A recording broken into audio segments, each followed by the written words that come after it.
Today's episode is paid ads are dead in the dental industry and what you can do about it. We're going to be sharing the 7 things that you must be doing to grow, and we're going to get started.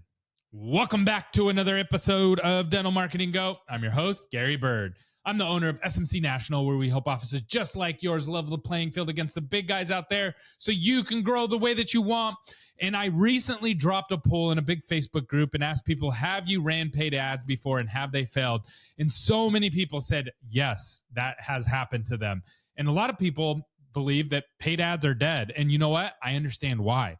And it's because there's a lot of functionality issues with paid ads that people just don't understand. And if you don't do it perfectly, you will fail with paid ads. They will not work for your practice. And so today we're going to talk about a couple things. Now, the first thing that I want to talk about is that so many people have failed at this because it's not just about paid ads. Paid ads is just one component of the thing that you're trying to solve.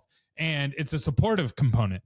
But the way to think about paid ads is just people out there that are either looking for a dentist or people who are on platforms doing other things and then getting an ad for a dentist. That's all paid ads are. And the economy is shifting. And what that means is there's a lot of tech savvy kids out there that, and I call them kids because I'm old, but there's a lot of younger people who are coming in to the economy and they are using technology in a different way than the generations before. And they're a lot more tech savvy. That's probably the right way to say that. And dental is also changing. So you have DSOs and you have people with bigger pockets moving into markets and spending a lot more money online. So all of this is hitting at the same time. So if you want to grow with paid ads, there's actually 7 things that you have to do. And if you don't, paid ads are dead. Don't use them. If you're not doing these things, you should not be running any paid ads because they're just not going to work.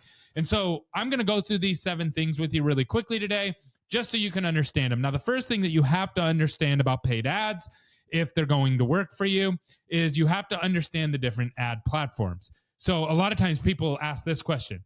I get it all the time. Gary, should I do Google ads or should I do social media ads? Where should I start? Well, it depends. There's the different ad platforms are different because Google is high intent and social media is low intent. You say, well, what does that mean? Well, on Google, when somebody goes to Google and types in dentist near me, that's high intent. They have a high intention of going into a dental office, a very high intention. Where on social media, no one goes on to Facebook right now. You didn't come on to Facebook right now, probably looking to listen to a dental marketing podcast, right? You might not even have gone, if you're watching this on YouTube, you might not have gone onto YouTube and even looked for a dental marketing podcast, but it pops up in your feed, right? So it's not as high intent. No one's going to social media and looking for a dentist typically, right? Now, there's some exceptions to that with Instagram and things like that. But for the most part, it's high intent versus low intent. And so depending on the kind of dentistry that you're doing, it really makes a big difference. So as an example, if you're looking for a patient just for that wants a cleaning or an exam and x-ray, or they have some kind of minor dental problem and they have a small amount of treatment, you want high intent because the buying cycle's shorter. Meaning, if I fall and chip my tooth right now and I call the dentist, I'm going to go to the dentist today, get my problem fixed probably today or tomorrow, and be done with the whole thing within a couple days. You can't use social media for that kind of marketing. It doesn't work because when I need it, I'm going to go to Google. Versus bigger treatment. Bigger treatment, you can go fish out people that are looking for larger treatment, aligners, braces, implants, full arch, those kind of things, because these people take a much longer time to make a buying decision. So you can actually get these people into your funnel and then work them that way. So hopefully that makes sense. Think of it this way. Google is our modern day phone book, where social media is our modern day television ads. Okay? So that's a good way to think about it. So you have to understand that before you start paid ads. The next thing that you want to understand is your website has to be set up correctly. If your website is not set up correctly and you run paid ads, you will not get anybody in. Well, what does that mean? Well, first of all, you need the most visited page on your website is your team page. So if you don't have good team photos on your website, that's going to really hurt your conversion. Another thing is that you should have landing pages for your different services that you want to attract. If you just have a website and you're just like, I'm a dentist and these are the services we provide, most people aren't going to call. They're going to visit your website. You're going to run ads. They're going to visit your website. Then they're going to bounce out of your website and end up on somebody else's site. So they're going to end up doing some kind of treatment at another office. So you just marketed for another office. And so these kind of things are so important. The other thing is it needs to be super mobile friendly. So often we look at our website and we look at the cosmetic appeal to it on a desktop, which is fine. But most people are spending minutes on your website. If you do general dentistry, people aren't scrolling through your website for hours, right? They're spending 30 seconds, a minute, and then they're clicking and calling if they like you, if they like what they see. If you don't have that dialed in on mobile, then you're going to be in big trouble. Or if it's clunky, a lot of times people put so much, they put all these videos and all these things on there. And I'm not against videos, but it does slow down your website and it does load slower. And then your ads aren't going to convert. All right. Number 3, if you want to make sure that your paid ads are going to work, you have to have your Google My Business set up correctly. You need to have tracking from your Google My Business as far as calls coming through it. So often I see people where they try to put a different phone number on their website, a different number on your Google My Business. That is horrible. That will kill your SEO. Also, you got to have good Google reviews. You not just good, you have to have a lot of them. You have to be in the conversation. I just was talking to a dentist yesterday. They weren't getting a lot of new patients because they only had about 100. They had 17 Google reviews. Everybody else in their market had 300 to 400 Google reviews. Guess what? Doesn't matter how much marketing they're going to do. They're not going to get a lot of new patients, and they're going to pay more for those new patients. Okay. So your Google My Business has to be set up correctly. Next, you have to track on the phones. This is probably the biggest one. Between answering your phones and conversion on the phones for marketing new patients, the average dentist loses 80% of their new patients. I'll say that one more time. Between answering the phone, because 35% of the time the average dentist doesn't answer their phone during normal business hours, and conversion, the average conversion for a marketing new patient is 50%.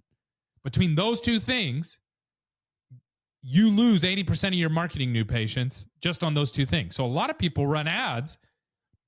They don't answer the phones. And then when they do answer the phones, they only convert about half of those opportunities. And guess what? You just lost 80% of your opportunities between those two things. And then you go, well, ads don't work. Yeah, nope, they sure don't. Not with that. Not with those kind of operations, they don't. In fact, it's impossible to be successful with that. So you got to track that. Okay. Next, understanding your avatar. You say, what does that mean? Your avatar wants certain things. If you're attracting moms, they want certain things. If you're attracting teens, they want certain things. If you're attracting busy working folks, they want certain things. If you're attracting larger treatment, they want different things. All of those are different. All of them are totally different. You have to understand that. That's your job. And we have other podcasts on that. Have your team trained. We already hit on that one. Have availability. This is a big one. So a lot of times patients will call in and say, hey, I want to come in right now. And your team's putting them 2 weeks out.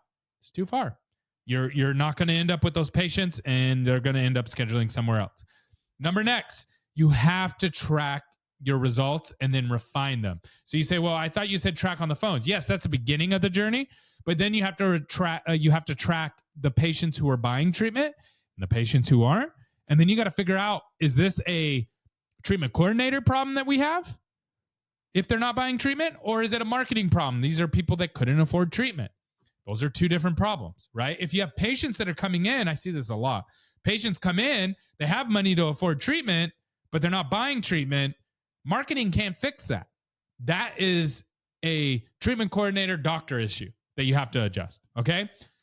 And then you have to understand retargeting, okay? There's so many people who are visiting your website, calling your practice, not scheduling for whatever reason, and those people aren't going to come back to your office unless you go back to them. And you can do that through retargeting. And then, this is the biggest one, turning your marketing patients into patient referrals. Okay, for the most part, your marketing isn't going to work long-term over long periods of time until, and this is where you get the super growth, you get the new patients from marketing to turn into patient referrals.